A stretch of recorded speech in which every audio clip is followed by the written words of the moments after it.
Mimi kwa ndoa yangu sasa hivi ni mwaka wa 20 nimeingia. Nilichojifunza hii miaka niliyokaa ni uvumilivu. Ukishakuwa kuwa na uvumilivu basi, my dear, hautasumbuka na kitu chochote. Mimi navumilia. Nikimfumania mume wangu, namfumaniaga sana na wanawake chumbani kwangu. Namwacha, tena nakoga na wanawake wawili huku na huku. Namwacha, nikishamwacha kishafanya mambo ya mapenzi na wanawake wengine na wanatoka wananiachia mashuka nafua, hata kama wanachaga sijui makondo manini na nini na yatoa.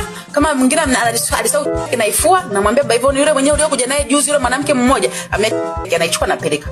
Wanakuja, mimi napika chakula, wanakula, napika chakula, wanakula, yeye na wanawake zake wanaondoka. Mimi naosha vyombo. Sinataka ndoa ni uvumilivu. Na hii miaka yote 20 nimekaa kwa design hivyo, navumilia kila kitu. Mimi hata akinipiga, nikimuuliza tu kosa, labda nimwambie baba Yvonne, hujaniachia la kula, anasema nakuja. Kumbe ile kosa tu kumuuliza, atakuja atanipiga, atanidunga, ataning'ata meno wewe. Lakini mimi bado tu navumilia. Tena mimi ndo namuomba msamaha. Nisamee baba Yvonne, sirudi tena kukuambia kwa nini umeniacha na njaa. Bora nikafanya vibarua vyangu, nipike nile na watoto wangu. Basi, sitaki kumkwaza baba Yvonne. Sinitaka ndoa, ndo maana ya ndoa ilivyo hivyo. Kwa hiyo ndo nakushauri na wewe ukitaka ukae miaka kama ya kwangu. Mimi hata baba Yvonne anipe la kusuka nywele wala tanipi. Na mimi najitafutiaga mwenyewe ila kusukia. Kwa sababu nikimuomba atanipiga. Kwanza mimi anihudumie. Mimi